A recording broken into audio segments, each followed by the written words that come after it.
ስቶሪ ታይም በጣም ይቅርብ በመለው ሰው ልደፈርበት ስለነበረው አጋጣሚ ይሄ ታሪክ ሲፈጠር 12 ዓመት አካባቢ ነበርና ያው በስራ ሁኔታ ቤተሰቦቼ አብረን እየኖርን አልነበረም። በሰዓቱ ብቻዬን እየኖርኩ ነበርና የተወሰኑ መናከራያቸው ቤቶች ነበሩ። ከነዛ ከመናከራያቸው ቤት ውስጥ አንደኛ ውስጥ የሚኖሩ ሁለት ወንድማማቾች ነበሩ። ይሄ እንዴት ነው ቤተሰቦቻችሁ የሚያከብሯቸው አይነት ሰዎች፣ እንደዛ አይነት ሰው ነው። የተማረ ሰው ነው። ትልቅ ድርጅት ውስጥ ነው የሚሰራው። ታናሽየው በጣም ስማርት የሆነ ተማሪ፣ በትምህርቱ ጎበዝ ነበረ። አይ ቲንክ ዩኒቨርሲቲ ምናምን ተማሪ ነበር በሰዓቱ። በትምህርት የሚያስጠኑኝ ነበረ እና በቃ አምናቸው እንደ ኃላፊነት እናቴ ያው አምና ነበረ እንትን የምትለው ላይክ ጥላባቸው የምትሄድ አይነት ሰዎች ነበሩ እና ረጅም ጊዜ እኛ ቤት ተከራይተው ቆይተዋል። አንደኛውን ቀን ለማጥናት ልክ የተለመደ ነው እነሱ ቤት ሄጄ አጠናለሁ፣ ቡና ፈላላቸዋለሁ ምናምን በቃ ያው እንደ ጎረቤት ማለት ነው። እና አንድ ቀን እያስጠናኝ ነበር። ታላቅየው ነበር፣ ታናሽየውም እዛው ነበር። ፍራሽ ላይ ቁጭ ብለናል። መሽቷል፣ 12 ሰዓት አይነት አካባቢ ይሆናልና እያስጠናኝ ሊነካካኝ ሞከረ። አይ ዶንት ኖ ማለት በሰዓቱ እንዳልኳችሁ ልጅ ነኝ፣ ብዙ አይገባኝም። ግን አንኮምፎርታብል መሆኔ ብቻ ነው ትዝ የሚለኝ በሰዓቱ ማለት ነው።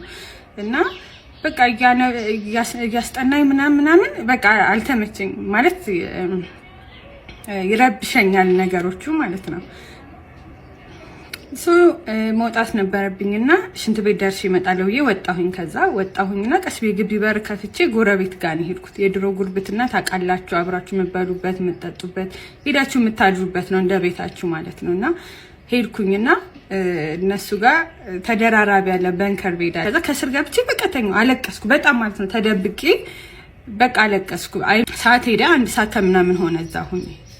መተው እንደሚጠሩኝ እርግጠኛ ነበርኩ። ምክንያቱም እንዳልኳችሁ ነው ቤተሰብ ኃላፊነት አይነት ነገር የጣለባቸው አይነት ሰዎች ነበሩና መተው ጠሩ እና መተው ሲጠሩኝ በቃ የቤቱ እንዳልኩ ታናሽ ልጅ ነበረችና በቃ ለመንኳት። ሙካይ በእናትሽ እንዳታስኬጂኝ፣ በቃ የሆነ ሰበብ ፍጠሪ፣ ግን እዛ ቤት እንዳታስኬጂኝ። ይሄ ነው አላልኩም፣ ግን በቃ እየጠሩኝ ነው፣ እዛ ቤት ግን እንዳታስኬጂኝ አልኳት። ከዛ እናቷ አለች ያው እናቴ ማለት ናት በሰዓቱ።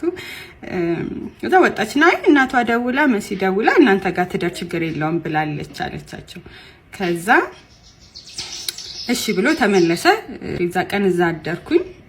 ከዛ በኋላ ኮምፎርታብል አልነበርኩም እዛ ቤት ለመሄድ።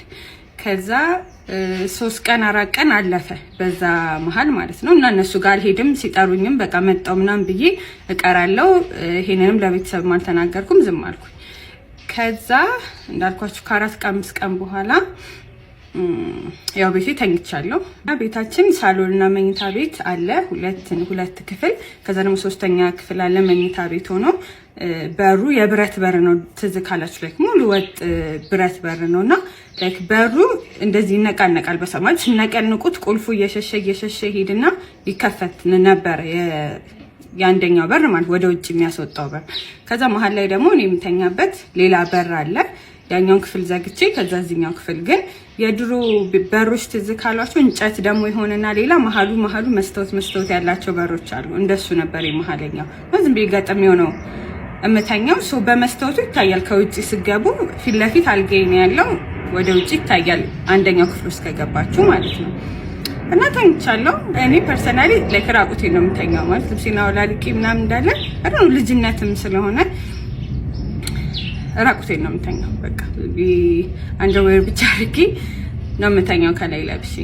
እና ተኝቻለሁ።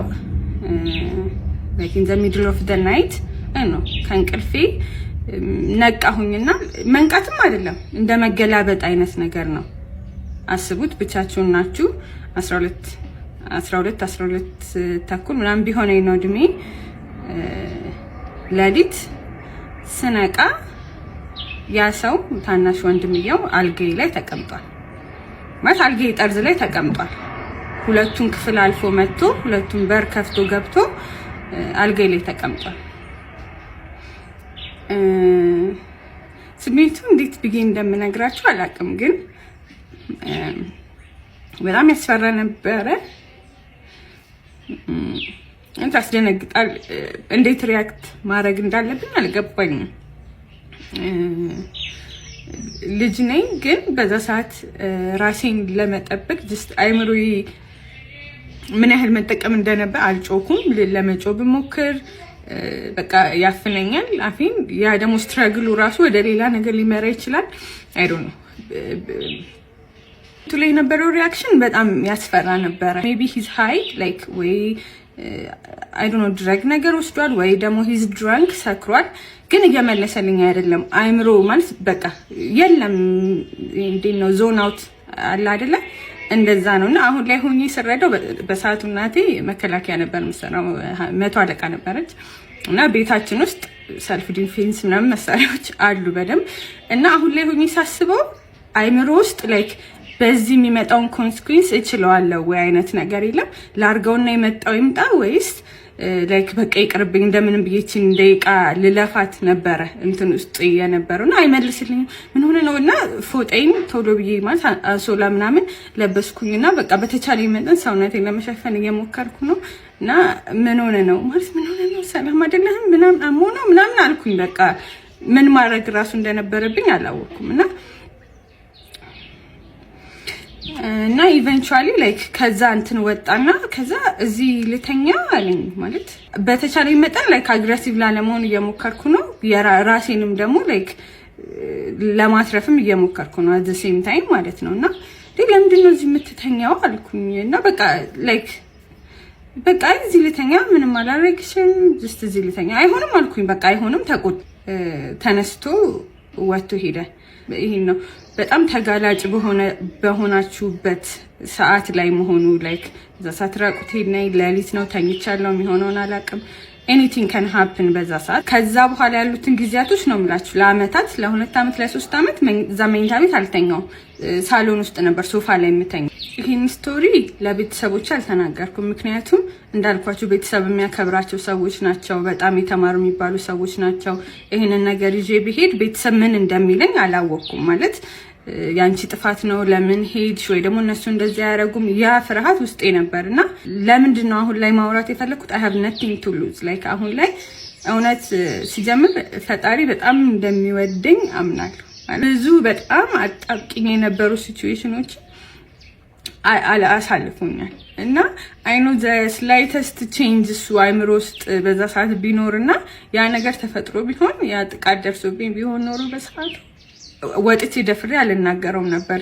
ያንን ነገር ፈጣሪ ስላሳለፈኝ ነው የምናገረውና ምናልባት ለሌሎችም ትምህርት ይሆናል። በዚህ ሰዓት እንደዚህ አይነት ውስጥ ነገር ውስጥ እያለፋችሁ ያላችሁ ታዳጊዎች ካላችሁ you're not alone like ብዙ ሴቶች ብዙ ከምታስቡት በላይ ሴቶች በእንደዚህ አይነት ነገር ውስጥ አልፈዋል። ይሄ like አንድ ለማይነር ስቶሪ ነው እኔ በህይወቴ ካሳለፍኳቸው ነገሮች ብቻዬንም እንደ ብዙ አመት እንደመኖሬ ማለት ነው።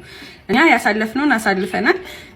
እነዛ ሰዎች መልሰን ምንም ማድረግ አንችልም ወይ ጠይቁልን አይደለም ምንም አውት ኦፍ ዲስ ምንም ነገር ላይመጣው ይችላል። ግን አትሊስት ሴት ደግሞ እንደመሆኔ ከሴትም ባለፈ ደግሞ የሴት ልጅ እናት እንደመሆኔ ለልጄ ምን አይነት እናት ነው መሆን ያለብኝ? ላይክ ምንም አይነት ነገር በህይወቷ ቢፈጠር ምንም አይነት ገጠመኝ ቢገጥማት መታን ልትነግረኝ የምትችል አይነት እናት መሆኔን ማወቅ አለባት። ሁሌ ምንም አይነት ሲቹዌሽን ውስጥ ከጎኗ መቆም እናት እንደሆንኩኝ ማወቅ አለባት እንጂ እናቴ ምን ትለኛለች ብላ በህይወቷ ድጋሚ ሰፈር እንድታረግ እኔ ያሳለፍኳቸውን ነገሮች እንድታሳልፍ በጭራሽ አልፈቅድም። ስለዚህ አሁንም በዚህ ነገር ውስጥ እያለፋችሁ ያለ በጣም ብዙዎቻችን ሴቶች ያሳልፈናል። ግን ብዙ ሴቶች ደግሞ ከዚህ በኋላ እሱን እንዳያሳልፉ የተቻለውን ነገር ማድረግ አለብን ብዬ ስለማስብ ነው። እዛ ውጪ ደግሞ እናቶች ልጆቻችሁን ለማን ነው አምናችሁ ጥላችሁ እየሄዳችሁ ያላችሁት?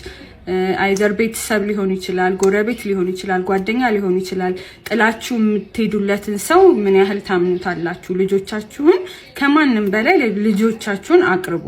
ልጆቻችሁ ከእናንተ ጋር ምንም አይነት ሲቹዌሽን ለማውራት ኮምፎርታብል እንዲሆኑ አድርጓቸው። ጀስት ለቤተሰብ ይሄ ነው ያለኝ የምለው ነገር። ብዙ ስቶሪ ያለኝ አይ ዶንት ኖ ሜቢ እየከፋፈልኩ በተለያየ ጊዜ ስቶሪዎችን አወራችኋለሁ። ቴንክ ዩ ጋይስ ፎር ዋቺንግ። አመሰግናለሁ። ወዳችኋለሁ። ባይ